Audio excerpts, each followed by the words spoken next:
Bismillahirrahmanirrahim. O level Islamiyat by Sir Mukarram.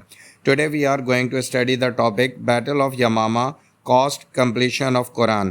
آج ہم یہ پڑھیں گے کہ قرآن پاک کو تحریری شکل میں محفوظ کرنے کی وجہ جو بیٹل آف یمامہ یعنی جنگ یمامہ ہے وہ کیوں کرنی پڑی اور اس کے بعد کیا ضرورت پیش آئی کہ ہمیں قرآن پاک کو جو ہے تحریری شکل میں محفوظ کرنا پڑا. It is the answer of the following question. ہمارے پاس جو ہے پاس پیپر میں یہ سوال اس طریقے سے پوچھا جاتا ہے write a detail account of the battle of Yamama کہ یمامہ کے بارے میں جنگ یمامہ کے بارے میں تفصیل سے لکھیں end of the completion of the Quran اور اس پر یہ بتائیں کہ قرآن پاک کو کس طرح کمپلیٹ یعنی کہ تحریری شکل میں لایا گیا ڈیورنگ دا کیلیفیٹ آف حضرت ابو بکر رضی اللہ تعالیٰ عنہ اور حضرت ابو بکر رضی اللہ تعالیٰ عنہ کی خلافت کے دور میں اس کی شروعات کس طرح ہوئی. تو یہ وہ سوال ہے جس کو ہم اسٹڈی کریں گے اور اسی ٹاپک کے ذریعے ہم اس سوال کو آنسر بھی کر دیں گے. Now we are going to start our topic. It was fought in December 632 AD. یہ جو جنگ ہے جنگ یمامہ یہ 632 AD دسمبر کے مہینے میں جو ہے وہ ہماری سٹارٹ ہوئی 11th آفٹر ہجرہ یعنی کہ ہجرت کے 11ویں سال آفٹر حضرت ابو بکر رضی اللہ تعالیٰ عنہ had assumed the seat of caliphate یعنی یہ واقعہ اس وقت ہے جب حضرت ابو بکر صدیق نے جو ہے خلافت کی سیٹ کو سنبھال لیا یعنی نبی مہربان صلی اللہ علیہ وسلم کے وصال کے بعد. The war was against the most dangerous false prophet مسلمہ کذاب. یہ جنگ جو ہے سب سے خطرناک جھوٹا دعویٰ کرنے والا جس نے نبوت کا جھوٹا دعویٰ کیا مسلمہ کذاب کے خلاف لڑی گئی کیونکہ اس شخص نے جو ہے نبوت کا جھوٹا وعدہ کیا تھا نبی مہربان صلی اللہ علیہ وسلم کے جانے کے بعد جبکہ وہ خاتم النبیین تھے ان کے بعد کسی نبی نے نہیں آنا. The liar who was a Yemenite by origin and had settled in the central Arabian area of Yamama. یہ شخص جو ہے قبیلے کے حوالے سے یمنٹ تھا یعنی کہ یمن سے تعلق کرنے والا تھا اور یہ سیٹل تھا عرب کے درمیان یعنی کہ یمامہ کے علاقے میں. تو اس شخص نے جو ہے نبوت کا دعویٰ کیا اس وجہ سے یہ جو بیٹل آف یمامہ ہے کیونکہ یہ یمامہ کی جگہ پہ لڑی گئی اس شہر میں لڑی گئی اس وجہ سے اس کا نام یہ رکھا گیا لیکن اس کی وجہ مسلمہ کذاب بنا.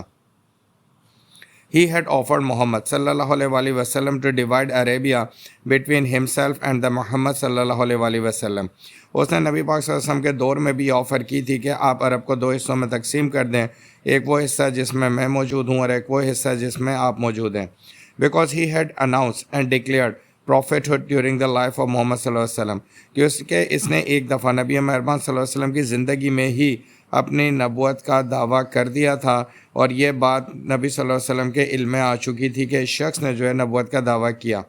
He was the chief of بنو حنیفہ یہ بنو حنیفیہ کا سردار تھا.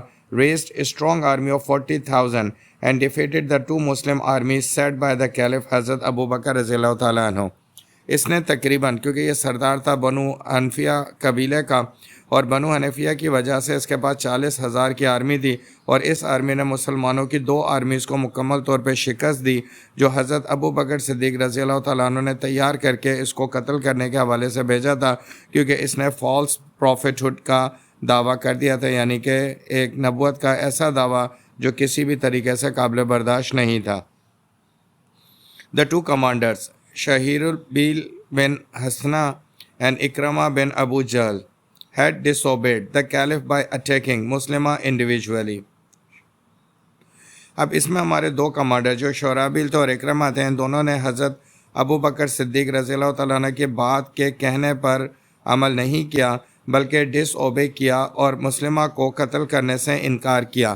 تو یہ بھی ایک وجہ بنی تھی کہ جس کی وجہ سے مسلمان فوج کو جو ہے شکست ہوئی اور یہ کامیاب ہوا دو دفعہ مسلمان فوج کو شکست دینے میں شورابیل کی وجہ سے اور اکرمہ کی وجہ سے کہ انہوں نے ہمارے امیر المومنین حضرت ابو بکر صدیق کو ماننے کی حکم کو ماننے سے انکار کیا.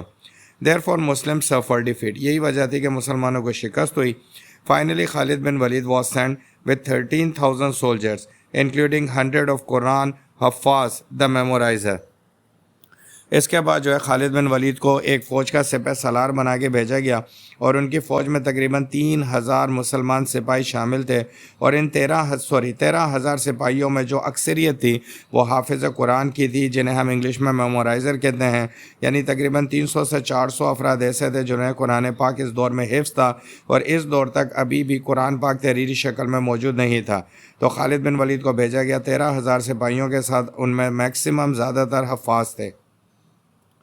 He pushed Muslim army back and killed many others due to his hard fighting skills as he was famous for. انہوں نے مسلمہ کی آرمی کو پیچھے دھکیل دیا اور بہت سارے کافروں کو جہنم واصل کیا، کیونکہ حضرت خالد بن ولید جو ہے اپنی جنگی مہارت کی وجہ سے مشہور تھے اور انہوں نے اپنے اسکلز کا بہترین نمونہ دکھایا۔ مسلمہ army entered the garden for shelter. مسلمہ آرمی ایک باغ میں داخل ہو گئی شیلٹر حاصل کرنے کے لیے، اپنے آپ کو بچانے کے لیے۔ لسن کیئرفلی، اگر آپ کو کوئی بھی سوال کرنا ہے اس لیکچر کے بارے میں تو آپ واٹس ایپ نمبر پر رابطہ کر سکتے ہیں۔ Share this channel, like and share, آپ اس چینل کو سبسکرائب کریں۔ اگر آپ ٹیوشن کلاسز لینا چاہتے ہیں تو بھی آپ رابطہ کر سکتے ہیں اس واٹس ایپ نمبر پر۔ Albara bin Malik broke open the garden gate. Muslim army entered the garden. This phase of battle known as the Garden of Death. البرا bin مالک صحابی جو ہیں انہوں نے اس گارڈن کے گیٹ کو توڑا، جس گارڈن کے اندر جو ہے مسلمہ کذاب کی آرمی نے شیلٹر لے لیا تھا، پناہ لے لی تھی۔ اس کے بعد مسلم آرمی اندر داخل ہو گئی، اور اس واقعے کو یعنی کہ جنگ یمامہ میں یہ واقعہ جو گارڈن کے اندر لڑائی گئی، گارڈن آف ڈیتھ کے نام سے بھی جانا جاتا ہے۔ مسلمہ واز کلڈ بائی وحشی بن حرب. مسلمہ کو قتل کر دیا وحشی بن حرب نے، اور یہ ان کے ہاتھوں سے قتل ہوا۔ He struck the lance in مسلمہ belly and then Abu دجانہ cut off his head. یعنی مسلمہ کو مارنے میں وحشی بن حرب نے اپنا نیزہ، جو کہ ہمیشہ سے بڑا سا نیزہ چلانے کا ماہر تھا، یعنی کہ جسے ہم برچھی یا نیزہ کہتے ہیں، انہوں نے نیزہ جو ہے اس کے پیٹ میں گھونپ دیا، اور اس کے بعد ابو دجانہ نے اس کے سر کو جو ہے کاٹ کے اس کو جہنم میں بھیج دیا۔ But despite victory, the Muslims lost about 1,200 soldiers, including 300 to 400 Hafiz in the battle. اس فتح کے بعد جو خالد بن ولید کو مسلمہ کذاب کے خلاف ہوئی، اگرچہ وہ ہماری فتح تھی لیکن اس میں بڑی تعداد میں ہمارے 1200 مسلمان سپاہی جو ہے وہ شہید ہوئے، اور ان 1200 میں میکسیمم 300 سے 400 وہ صحابہ تھے جو قرآن پاک کو حفظ کر کے رکھا ہوا تھا، اور وہ بھی اس میں شہید ہو گئے۔ اب یہاں تک معاملہ ہو گیا جنگ یمامہ کہ یہ کیوں لڑی گئی۔ آپ اچھے طریقے سے سمجھ چکے ہوں گے کہ جنگ یمامہ جو ہے مسلمہ کذاب کے نبوت کا جھوٹا دعویٰ کرنے کی وجہ سے لڑی گئی۔ پہلے 2 اٹیمپ میں اس نے مسلمانوں کو شکست دی، لیکن تیسرا اٹیمپ جب خالد بن ولید نے کیا تو اس میں مسلمانوں کو کامیابی ہوئی، لیکن اس کامیابی کے بعد ہمارے 1200 سپاہی شہید ہوئے، جن میں سے 300 سے 400 حافظ قرآن تھے۔ اب یہاں سے یہ سلسلہ جڑتا ہے کہ کمپلیشن آف قرآن، کہ کیوں یہ ضرورت پیش آئی کہ ہمیں قرآن پاک کو تحریری شکل میں محفوظ کرنا پڑا، اور اس کا کیا واقعہ ہوا، کس طریقے سے یہ وقوع پذیر ہوا، ہم اس میں فردر اسٹڈی کرتے ہیں۔ After the tragedy of battle of Yamama, جب یمامہ کی ٹریجڈی یعنی اس جنگ کی ٹریجڈی ہو گئی، as we have studied in this video, جیسا کہ ہم نے اس ویڈیو میں پڑھ لیا ہے، The Quran had not been compiled during the lifetime of محمد صلی اللہ علیہ وسلم. اب قرآن پاک تحریری شکل میں موجود نہیں تھا نبی پاک صلی اللہ علیہ وسلم کی زندگی میں۔ Situation changed after the death of many Hafiz in the battle of یمامہ. اب صورتحال بدل گئی تھی کیونکہ بہت سارے حفاظ جو ہے وہ بیٹل آف یمامہ میں شہید ہو چکے تھے۔ حضرت عمر رضی اللہ تعالیٰ عنہ sensed the danger and said، حضرت عمر رضی اللہ تعالیٰ عنہ نے یہ خطرہ محسوس کیا کہ بہت سارے حفاظ جو ہے وہ شہید ہو چکے ہیں اور ہمارے پاس باقی حفاظ کی تعداد کم رہ گئی ہے، تو انہوں نے اس لفظوں کے اندر اس خطرے کو محسوس کیا۔ I fear that there will be a casualties among the readers of Quran، کہ مجھے یہ خوف ہے کہ بہت ساری کیجولیٹیز یعنی کہ شہادتیں ہوئی ہیں جو ریڈرز آف قرآن تھے in different places and many things of the Quran will be lost، اور بہت ساری مختلف جنگوں کے اندر ان کی شہادتیں ہوئی ہیں۔ اب اس طرح قرآن کا بہت بڑا حصہ جو ہے وہ ہم سے ختم ہو چکا ہے، یعنی دور ہو چکا ہے۔ I consider it proper that you حضرت ابو بکر رضی اللہ تعالیٰ عنہ should pass order for the collection of the Quran، اور انہوں نے مشورہ دیا کہ آپ ابو بکر صدیق جو خلیفہ وقت ہیں، آپ ایک حکم نامہ جاری کریں کہ جس طریقے سے ہم قرآن پاک کو جن کے پاس بھی جس بھی طریقے سے ہم اسے کلیکٹ کر سکیں اور اس کو ایک تحریری کتاب کی صورت میں محفوظ کر سکیں۔ تو یہ وہ رائے تھی جو حضرت عمر رضی اللہ تعالیٰ عنہ نے یہ محسوس کرتے ہوئے حضرت ابو بکر صدیق کو دی۔ حضرت ابو بکر رضی اللہ تعالیٰ عنہ ریپلائڈ، اس مشورے کے بعد حضرت ابو بکر صدیق نے جو رائے قائم کی، جو جواب دیا وہ یہ تھا، how shall I do something which the messenger Muhammad صلی اللہ علیہ وسلم of Allah did not do. حضرت ابو بکر صدیق نے کہا کہ میں وہ کام کیسے کروں کہ جو محمد صلی اللہ علیہ وسلم نے نہیں کیا۔ یعنی ابو بکر صدیق کے نزدیک یہ رائے جو تھی، شاید وہ یہ سمجھ رہے تھے کہ یہ کام کر لینا اس لیے جائز نہیں ہے کیونکہ شاید یہ سنت نبی پاک صلی اللہ علیہ وسلم کی نہیں ہے۔ حضرت عمر رضی اللہ تعالیٰ عنہ convinced him so he pass the order for the collection of Quran. اس کے بعد حضرت عمر رضی اللہ تعالیٰ عنہ نے انہیں بہت ساری رائے دے کر، مشورے دے کر، مثالیں دے کر اس بات پہ قائل کر لیا کہ وہ کلیکشن آف قرآن کو حکم نامہ جاری کریں اور اس کو تحریری شکل میں لکھا جائے، کیونکہ یہ بات بالکل واضح تھی کہ حفاظ کا بہت بڑی تعداد میں شہید ہو جانا اب یہ خطرہ لاحق ہو گیا تھا کہ اگر سارے حفاظ ہمارے پاس موجود نہ رہے تو قرآن پاک کو کن سے جمع کر کے ہم تحریری شکل میں لائیں گے۔ حضرت زید بن ثابت رضی اللہ تعالیٰ عنہ was given responsibility to collect. He was the most authentic scribe. حضرت زید بن ثابت کو جو یہ ذمہ داری دی گئی کہ انہوں نے اس کو جمع کرنا ہے مختلف جگہوں سے اور ایک اتھینٹک جو ہے کاپی اس کی جنریٹ کرنی ہے، اس وجہ سے سب سے بڑی ذمہ داری ایک خلیفہ وقت کی طرف سے حضرت زید بن ثابت کو دی گئی تھی۔ حضرت زید بن ثابت رضی اللہ تعالیٰ عنہ سے جب یہ ذمہ داری انہیں دی گئی تو ان کا ذاتی احساس کیا تھا، کیونکہ یہ ایک بہت بڑی ذمہ داری تھی کہ اللہ تعالیٰ کی کتاب کو جو ہے محفوظ کرنا تھا، جو روز قیامت تک لفظ بہ لفظ پڑھی جانی تھی اور لفظ بہ لفظ اس پہ عمل کیا جانا تھا اور لفظ بہ لفظ یہ سمجھنا تھا کہ یہ اللہ کے الفاظ ہیں۔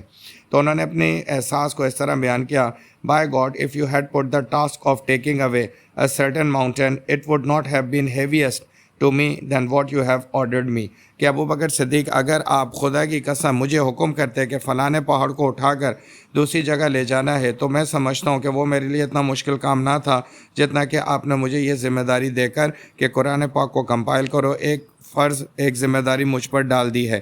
یعنی یہ میں زیادہ وزن محسوس کر رہا ہوں۔ یہ حضرت زید بن ثابت کا ذاتی تقویٰ تھا جس کی بنیاد پر وہ اس ذمہ داری کو اس طرح محسوس کر رہے تھے۔ He was given best proficient scribe for help and حضرت عمر رضی اللہ تعالیٰ عنہ supported him a lot. ان کو چند مزید اسکرائب دیے گئے، یعنی تحریر کرنے والے دیے گئے، اور ان میں سب سے آگے حضرت عمر رضی اللہ تعالیٰ عنہ جو تھے انہوں نے حضرت زید بن ثابت کی مدد کی اس مشکل ترین کام کو اور ذمہ داری کے کام کو کرنے میں۔ حضرت ابو بکر رضی اللہ تعالیٰ نے انسٹرکٹیڈ بہت حضرت عمر رضی اللہ تعالیٰ عنہ and حضرت زید بن ثابت رضی اللہ تعالیٰ عنہ to sit at the gate of Muhammad صلی اللہ علیہ وسلم mosque and whoever bring any Quranic verses get it right. آپ نے یہ حکم دیا دونوں کو کہ آپ مسجد نبوی کے دروازے پر بیٹھ جائیں، کیونکہ اعلان کر دیا گیا، اور جیسے ہی آپ کے پاس کوئی قرآن پاک کا صحیفہ یا کوئی ٹکڑا لے کر آئے تو آپ اس کو فوراً لکھ لیں اور اپنے پاس محفوظ کر لیں۔ لسن کیئرفلی، اگر آپ کو کوئی بھی سوال کرنا ہے اس لیکچر کے بارے میں تو آپ واٹس ایپ نمبر پر رابطہ کریں۔ Subscribe this channel, like and share. اگر آپ ٹیوشن کلاسز لینا چاہتے ہیں تو بھی واٹس ایپ نمبر پر رابطہ کریں۔ Highly cautious and meticulous techniques were used in the collection of Quranic verses.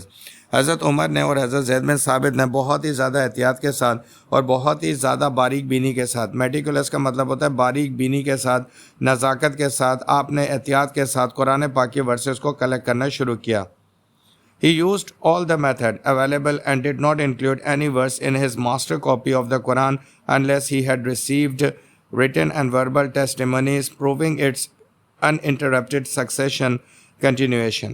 انہوں نے بہت ہی اچھے طریقے سے کئی میتھڈ استعمال کیا ماسٹر کاپی بنانے کے لیے قرآن پاک کی، اور جو بھی انہیں مواد ملتا تھا ریٹن اور وربل یعنی لکھی ہوئی صورت میں یا زبانی صورت میں، تو وہ اس کی تحقیق اچھے طریقے سے کر لیتے تھے اور وہ یہ سمجھ جاتے تھے کہ انٹرپٹیڈ سکسیشن یعنی کہ یہ واقعہ نبی پاک صلی اللہ علیہ وسلم سے سنا ہوا ہے اور نبی پاک صلی اللہ علیہ وسلم کی زندگی سے لے کے اب تک اس کے درمیان کوئی بھی خلل پیدا نہیں ہوا ہے۔ تو اتنی تحقیق کے بعد یہ جو قرآن ریٹن یا وربل کنڈیشن میں وہ لے لیا جاتا تھا اور محفوظ کر لیا جاتا تھا۔ He would verify the authenticity by first testing its reliability against its own memory. اب سب سے پہلے جو الفاظ تھے وہ حضرت عمر اور حضرت زید بن ثابت اپنی میموری یعنی جو حفظ کیا ہوا تھا اس کو ٹیسٹیفائی کرتے تھے اپنی میموری سے ملا کر۔ Secondly, seeking حضرت عمر رضی اللہ تعالیٰ عنہ endorsement as the letter himself was a حافظ۔ اب دوسری بات حضرت عمر کی تھی کہ وہ اس کو سنتے تھے اور ایک لیٹر ایشو کرتے تھے کہ یہ جو حصہ ہے قرآن پاک کا جو ہمیں تحریری شکل میں یہ سنایا جا رہا ہے وہ بالکل اتھینٹک ہے۔ Thirdly, تیسری صورت یہ تھی to make it totally flawless, he would seek two trustworthy witnesses who would testify to the fact that he particularly verses had been written in the presence of the Muhammad sallallahu alaihi wasallam. تیسرا یہ کہ بالکل اس قرآن پاک میں کوئی شک و شبہ نہ رہے، یعنی فلالس غلطیوں سے پاک رہے. 2 گواہیاں لی جاتی تھی ایسے افراد کی جو ٹرسٹ وردی یعنی قابل بھروسہ ہوتے تھے، تاکہ یہ پتہ لگ سکے کہ یہ جو خاص قرآن کا حصہ لکھنے کی صورت میں یعنی ریٹن فارم میں یا وربل فارم میں پیش کیا جا رہا ہے وہ نبی پاک صلی اللہ علیہ وسلم کے زمانے میں ہو بہو ایسا ہی تھا. Finally, the written verses were matched with a collection that different companions had prepared for themselves. اور آخر میں ان آیات کو ان سے میچ کیا جاتا تھا جو مختلف نبی پاک صلی اللہ علیہ وسلم کے اصحاب نے اپنے وقت کے طور پر لکھی رکھی تھیں، ان سے ان کو میچ کرنے کے بعد فائنل کاپی بنا لی جاتی تھی. The master copy became known as مصحف. اب ان تمام صورتحال اور میٹیکولس کوشیس کے ساتھ یعنی باریک بینی کے بعد جو کاپی تیار ہوئی پہلی، اسے مصحف کے نام سے جانا جاتا ہے. The Musaf remained with حضرت ابو بکر رضی اللہ تعالیٰ عنہ and after his death with حضرت عمر رضی اللہ تعالیٰ عنہ. یہ کتاب حضرت ابو بکر صدیق کے دور میں خلافت کے دور میں تیار ہو گئی. یہ پہلا ماسٹر کاپی قرآن کی یہ ان کے پاس رہی اور ان کے بعد یہ حضرت عمر کے پاس رہی. تو آج ہم نے اس ٹاپک میں یہ پڑھ لیا کہ کیوں ہمیں کمپلیشن آف قرآن کی ضرورت پڑی، جنگ یمامہ کیوں کرنی پڑی، اور کتنی باریک بینی اور احتیاط کے ساتھ ہم نے قرآن پاک کو ایک تحریر شکل میں محفوظ کیا. This is the end of the lecture. Kindly subscribe and share the channel. Kindly comment the video in comment section. آپ نے ہر حال میں لازمی کمنٹ کرنا ہے اس ویڈیو کے بارے میں، اور بھی کسی ٹاپک کے حوالے سے آپ کو جو انفارمیشن چاہتے ہیں تو کمنٹ کریں. Thank you very much for watching this video.